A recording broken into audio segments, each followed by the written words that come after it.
So I've got my people that are out able to get caught up. So everyone have a nice break too. Did you guys? Good. So our plan for this week is we are going to do some trig.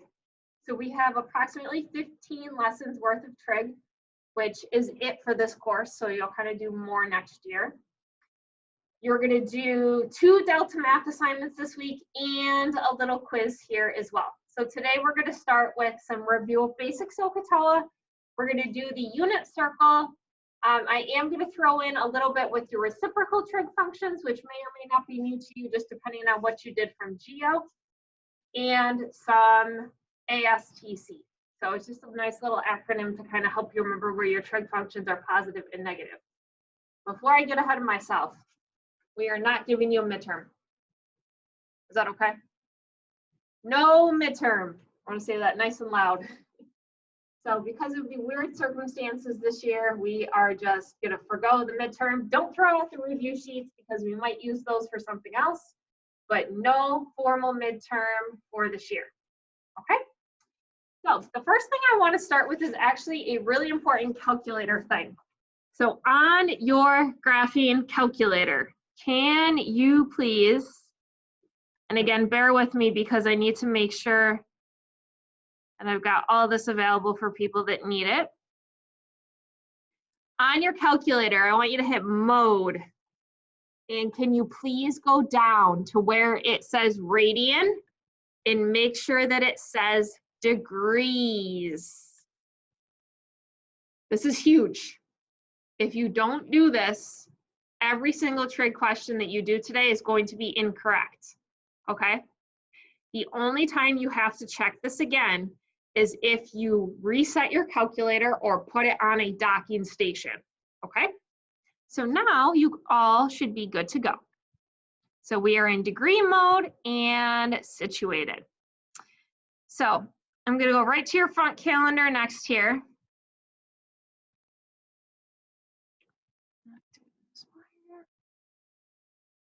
All right, so we are gonna start right with some basic SOHCAHTOA today. Special right triangles, angle rotations, and some unit circles. A lot of this will be kind of new to you. What's today's date? Does anyone know? The 4th? Okay. So these two, I can't reach that. I almost wrote 12-4. I'm sorry. 1-4, right? 2020 is over. It is over.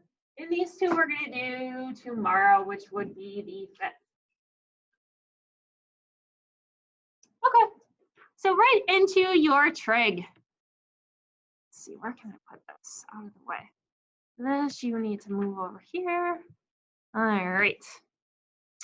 So this should kind of seem familiar. So who remembers the ratio for sine? What over what? Yep. Excellent.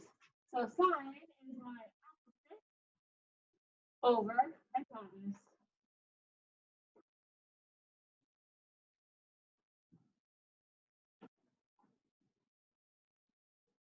Good. Cosine, adjacent over hypotenuse. And then tangent is equal to opposite over adjacent. Opposite over adjacent. Okay. Now, there are also 3 reciprocal trig functions that go with these. Again, you may or may not have seen these from Geo. It kind of just depends on what you did last year. So I'm going to have you squeeze those in here as well, because again, they're not hard.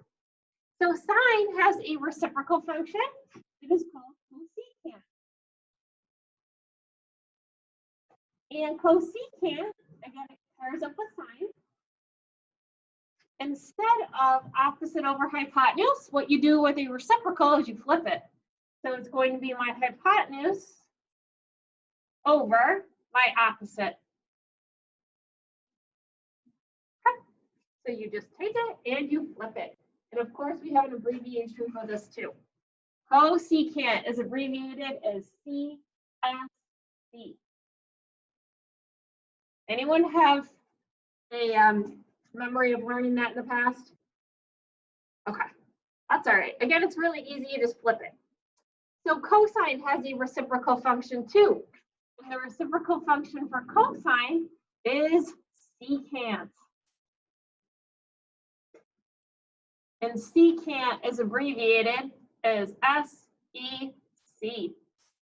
And instead of adjacent over hypotenuse, what do you think it is? Hypotenuse over adjacent. You just flip it. And these are called your reciprocal trig functions. And there's one more, and I'm going to squeeze it in as well. The reciprocal of tangent is cotangent.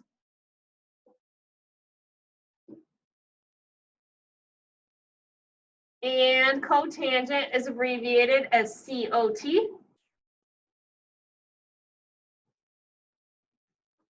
And instead of it being opposite over adjacent, it's going to be adjacent over opposite. Okay, so tangent goes with cotangent, and you just literally flip it. Okay, so those are what we call the 3 reciprocal trig functions. You're gonna see more of them, but I just kind of want you to work with them the whole unit through. So to begin, we are going to find the value of sine, cos, tan of angle B and angle A. So let me have you label this triangle. Let me get a darker color too. All right, so let's do this, guys. How about this is angle C, and this is going to be my right angle. And then let's go A over here. And let's go B up here.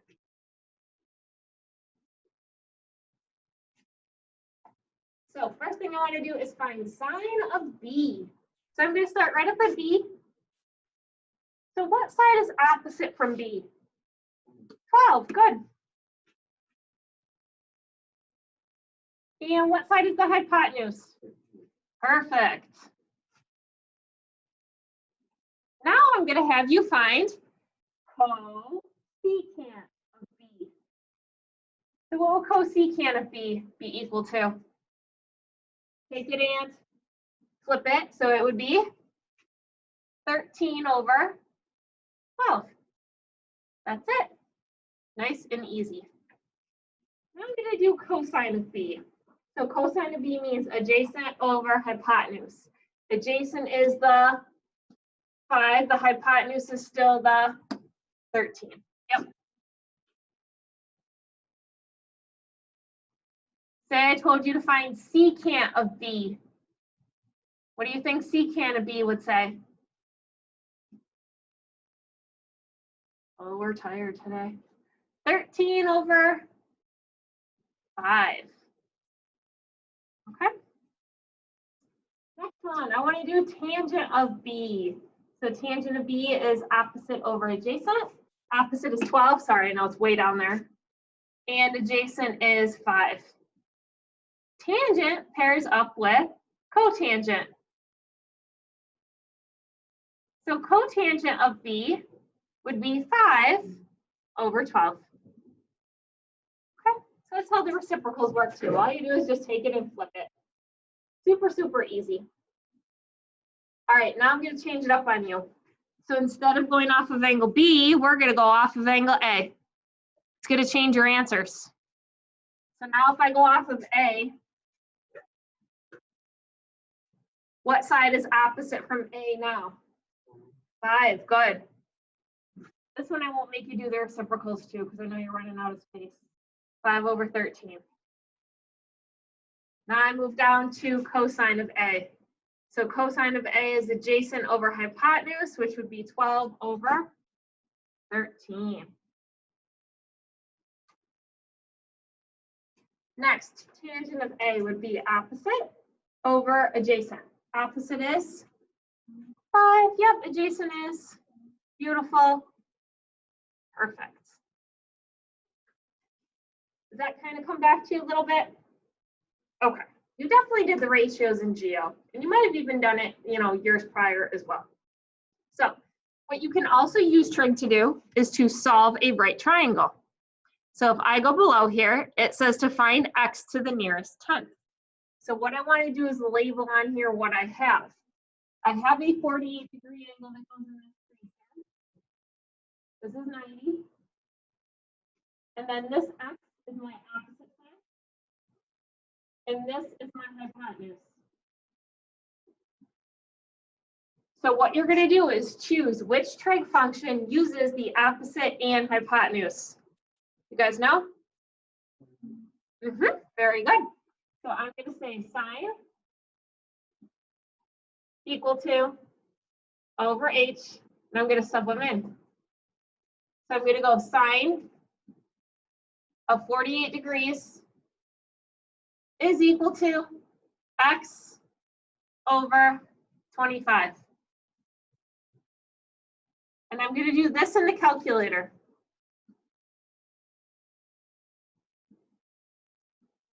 And then enter. So this gets typed right into your calculator. All right, so I'm going to hit 25 sine 48, enter. Hold on, I gotta fix this calculator. Did you guys get like 18.6? Perfect. So x is equal to somewhere in the vicinity of 18.6. Awesome. So just like that.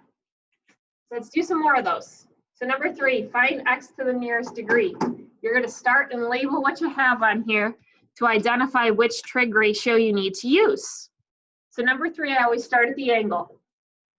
In relation to the angle, I have this side, which is my, which one? Good. Opposite, he's correct. And I also have the adjacent, good. Which trig function utilizes the opposite and adjacent sides? Tangent, awesome. So I'm going to do tan x equals 509 divided by 126. There is a trick with this type. You guys are really smart. Someone remembers this. My angle's unknown. I have to do something in the calculator. Not familiar? Get that yep. Second tan. Good. Go to the calculator, hit second tan of 509 over 126. You're going to know if you haven't done it correct anyways, because it gives you a weird answer. Someone have that yet? So nearest degree is fine. Thank you. 76 degrees. Awesome, thank you. All right, over to the next.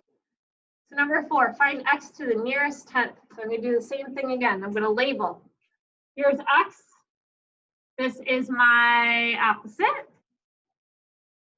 But this time, what do I have instead? Hypotenuse. Good. So this one is not a tangent function. This one is a sine function instead. So I'm going to do sine of x equal to 12.8 divided by 42.9. Do I have to do a second sine again? Yes. Anytime the angle is missing, you need to do seconds followed by your trig function. Does someone have an answer? 17.4. Thank you, guys. 17.4. Awesome. And that's why I had you change your calculator into degrees to be able to do stuff like this.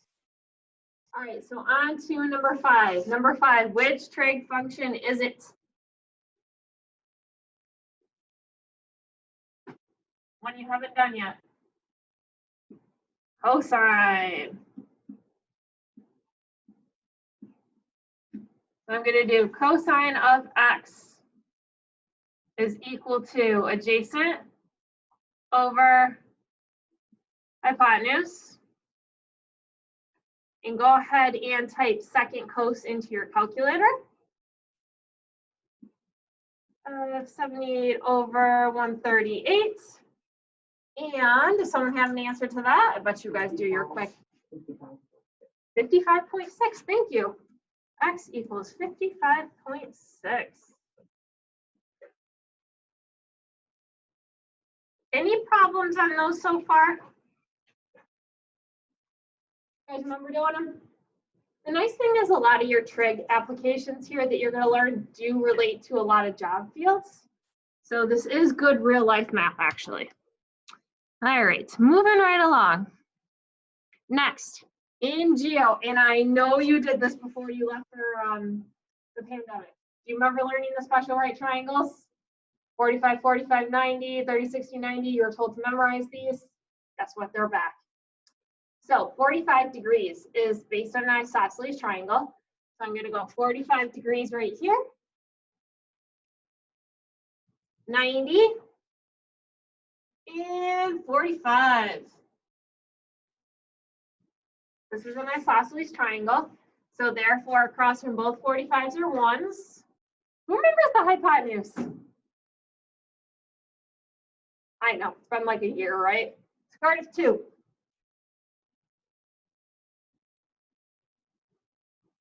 So the sine of 45 degrees, you can use either angle, it doesn't make any difference, would be opposite over hypotenuse, which is 1 over radical 2. And were you allowed to leave it like that? No, good. So you do times radical 2 over radical 2, you rationalize the denominator, and arrive at an answer of radical 2 over 2. And that is what you use. Trig uses all what we call exact values, so no decimals are permitted. You got to have them exact like that. Cosine of 45 is the same exact thing, radical 2 over 2. Tangent of 45 is easy, it's 1. Okay, just make sure you have those down accurately because those kind of, they get used a lot. Now we're going to build your 30, 60, 90 triangle. So to get your 30, 60, 90, what I am going to do is drop down an altitude, which gives me a perpendicular base here. So this would be a 1 and a 1. And then my altitude, which is my height, is the square root of 3. All right, I'm going to just split one of those off.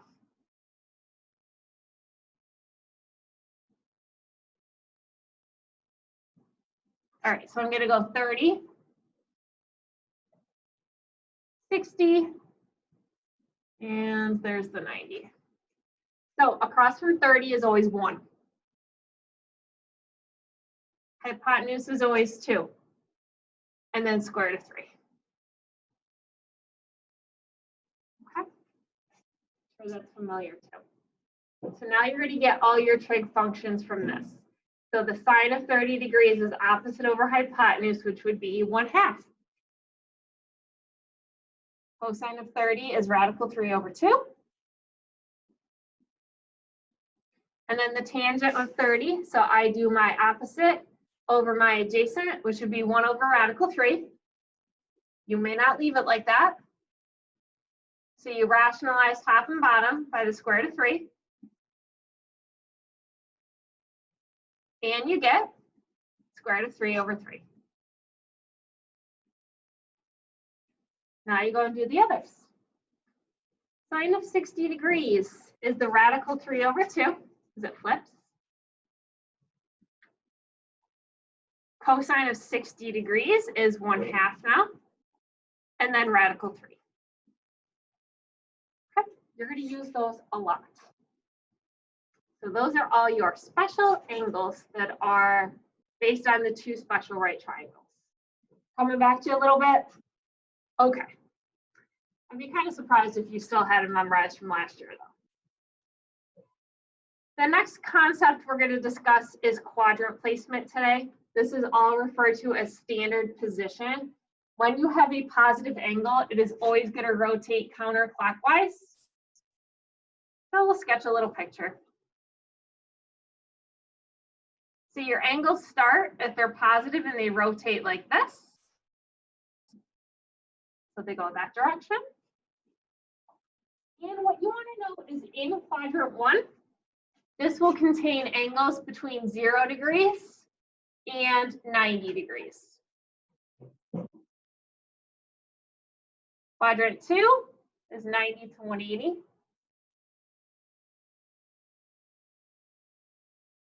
Quadrant 3 is 180 to 270. There's a lot of memorization with trig, and it also all builds. So these are all the foundational concepts that you need to, be able to put everything together. Your quadrants are always labeled with Roman numerals as well, okay? Quadrantal angles is another term that you may have seen in the past, probably not. That just means angles that lie on the axis. So this means like 0, 90, 180, 270, so on and so forth. Okay. And those, we're going to use the unit circle to find the values. Okay. Oh, sorry, I kind of used that space right there instead. That's fine. So your examples below say, name the quadrant that these positive angles lie in. So where would 210 degrees be, guys? Which quadrant? Good. So this would be right in quadrant 3. Roman numerals, please. 315 degrees, what quadrant? 4, good.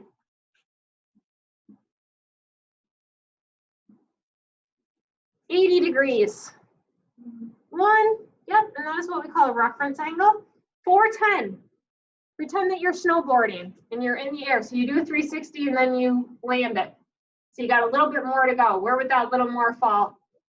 1, good. So again, if you didn't want to think about rotating, you can always do this, minus 360, and look for the leftovers.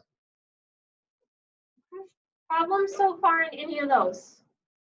Is there more on the bottom here? No.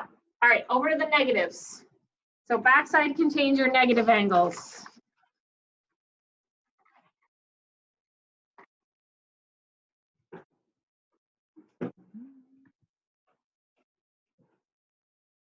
Oh, I'll add a couple more positive before we do negative. 125 without looking, what quadrant would that be? Good, 250. Good. How about 520? Good, because do this.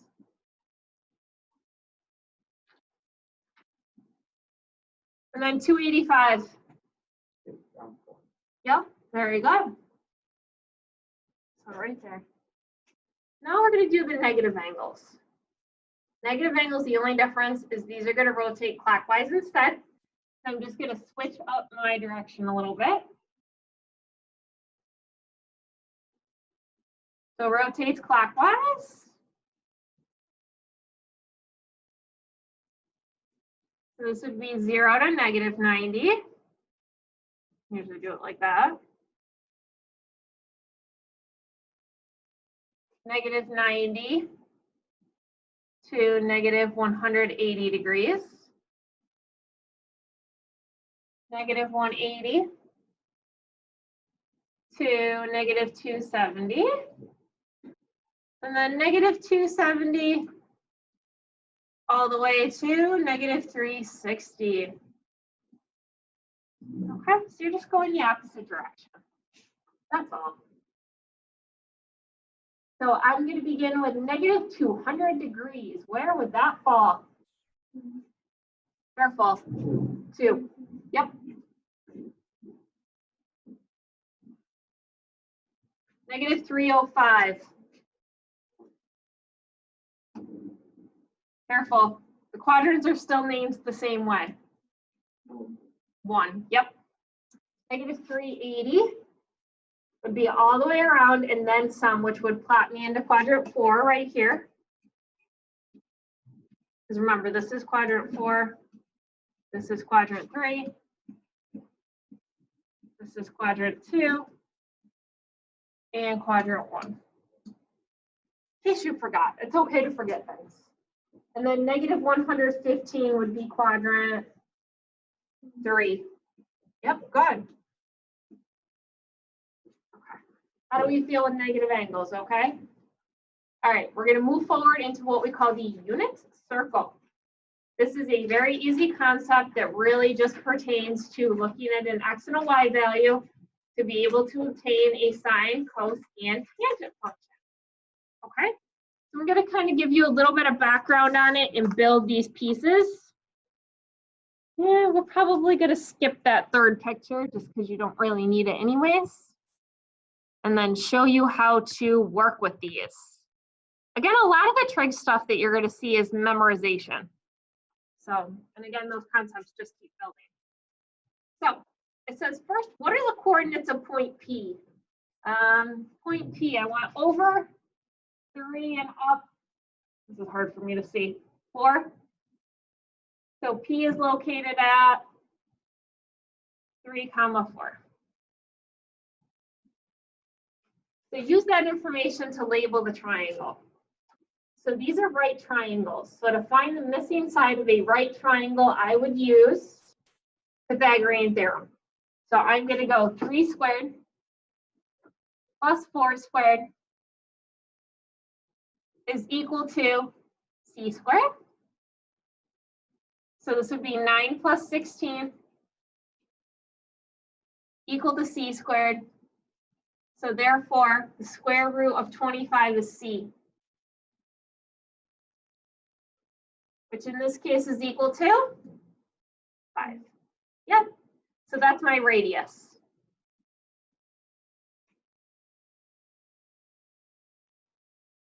What number would you divide all the sides by in order to get a radius of 1? Well, you would do divide by 5.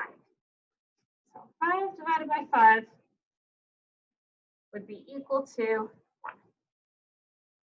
All right, then it says, what is the value of sine of theta? So sine of theta would be opposite over hypotenuse, so 4/5. Cosine of theta would be equal to 3/5.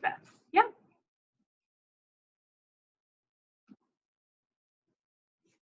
Okay, so then I'm going to have you label the triangles down below with those side legs. So with those little ratios.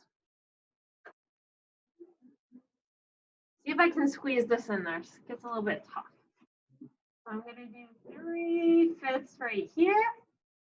And I'm going to do 4/5 here. And I'll leave this one as just plain 1. Okay. So your value here of sine of theta, so sine of theta, excuse me, would be equal to your opposite over your hypotenuse.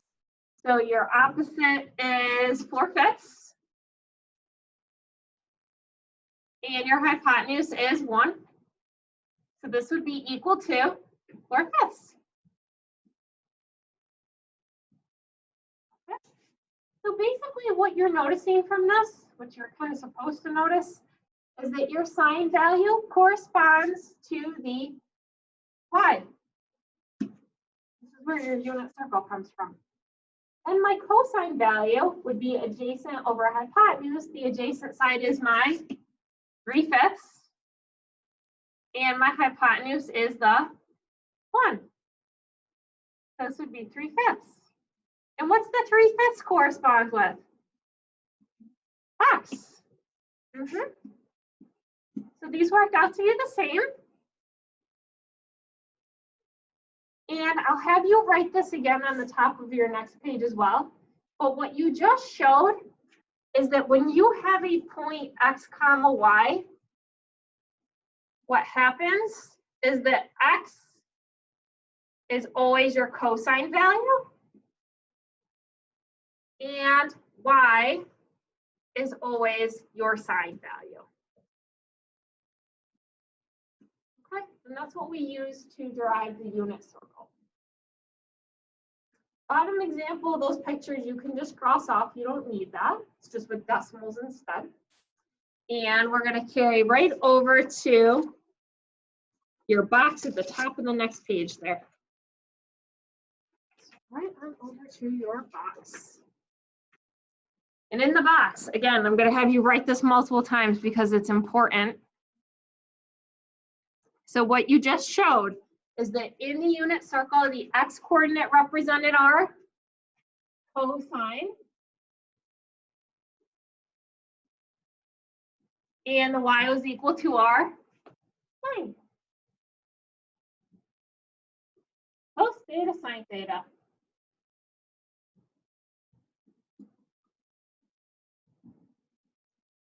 That is something that you do want to memorize.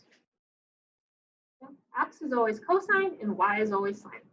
So that's what we're going to do down below. We're going to take these circles and we're going to identify the sine and the cos. Tangent, I'm pretty sure we leave most of that for tomorrow. So on this point right here, and yes, it's this easy. So I need the sine and the cosine. So sine of theta is the y value. So sine of theta would be equal to 12 over 13. And then guys, what would the cosine be? Awesome, 5 over 13 is correct. That's it. Next one. So I'm going to do sine of theta is equal to negative 0.96. And then cosine of theta is negative 0.28. I'm going to make one more observation here too, because I'm going to throw this diagram at you today as well. In quadrant 1, what do you know about the sine and cosine value? Are they positive or negative? Positive. In quadrant 3, they are both negative. We have a nice easy way to remember this though, so don't panic. In quadrant 2, I know that my sine is the square root of 21/5, which is positive, and cosine is negative.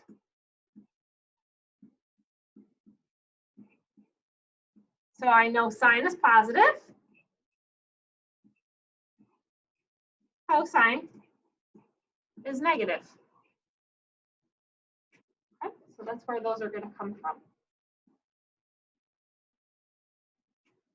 So we'll do this. Skip down. So when a value is greater than 0, it is positive. When a value is less than 0, it is negative.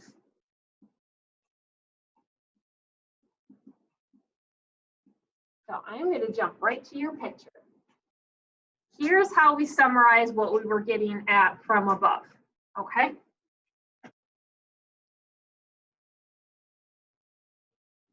You're going to go A, S, T, C.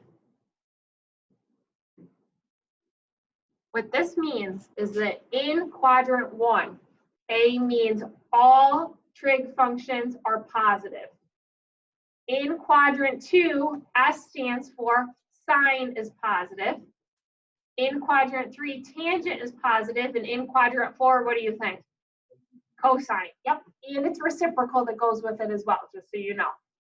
So quadrants where sine is positive is here and here, 1 and 2.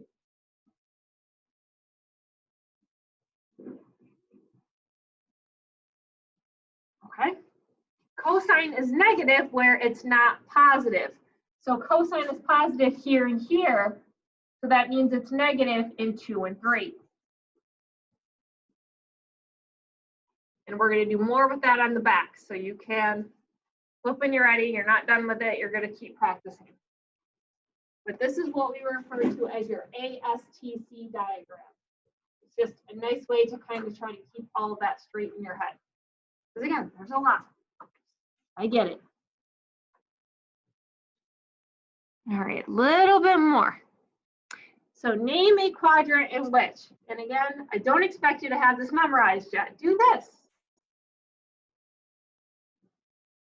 All are positive.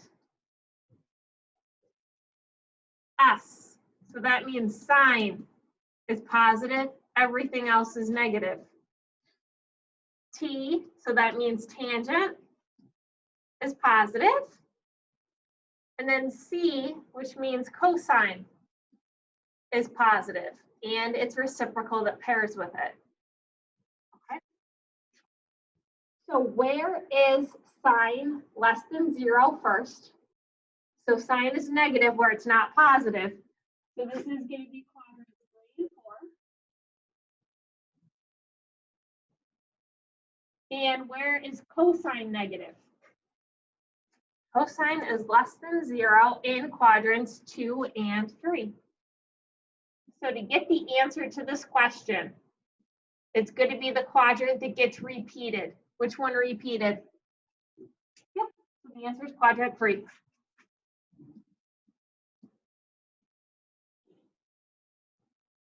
Just like that, but do them separate and show the little work right there. So letter B, sine is positive. Where and where? Good, 1 and 2. 1 and 2. And then cosine's positive in 1 and 4. So the answer must be quadrant 1. Or you could do like little check marks on your quadrants too if you prefer that. All right, sine is positive, 1 and 2. Cosine's negative in 2 and 3. So this answer is now going to be quadrant 2.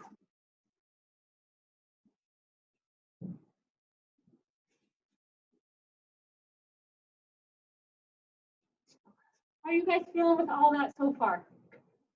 We feeling okay? Okay. This is the last thing I'm going to give you for today, and then I know that's a lot to process, for sure. It's not hard, it's just, again, it's a lot of foundational information and a lot of things too. Again, if you were taking a typical course, it would be things you'd have to memorize. All right. So the quadrantal angles are what we're going to use the unit circle for.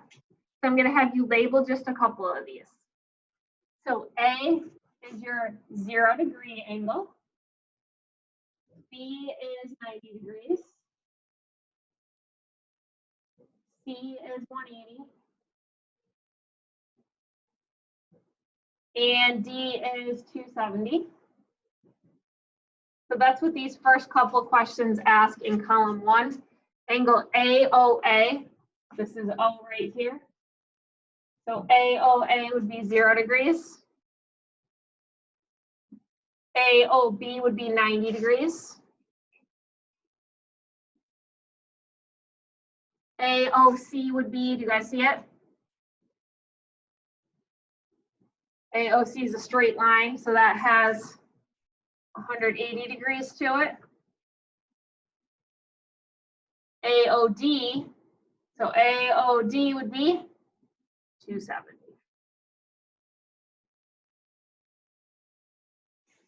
Okay, so now we're going to use your unit circle and we're going to pull off the sine and cosine values again. Remember that cosine is x and sine is the y. There, that helps. So I'm going to go to 180 degrees. And what's the x value there?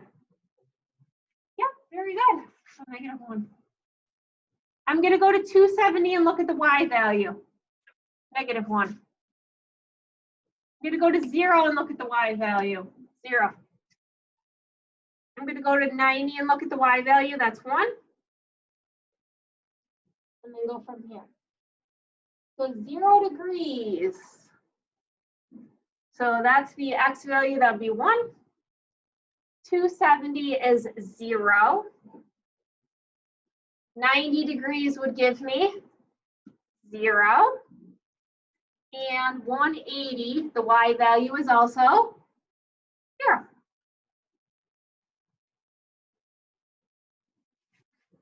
All right, again, I know that's a lot, so I'm going to give you some time and kind of let you process. Do you have specific questions on anything so far? Okay, more to follow tomorrow. If you want to work through some of those problem set ones for problem set 1 and 2, you are more than welcome to. If you want to pull out your Chromebook and get some of your Delta stuff started, you're welcome to. Or if you need a couple minutes to just get organized and get back in the swing of things, I understand completely. Okay? So we'll pick up there tomorrow.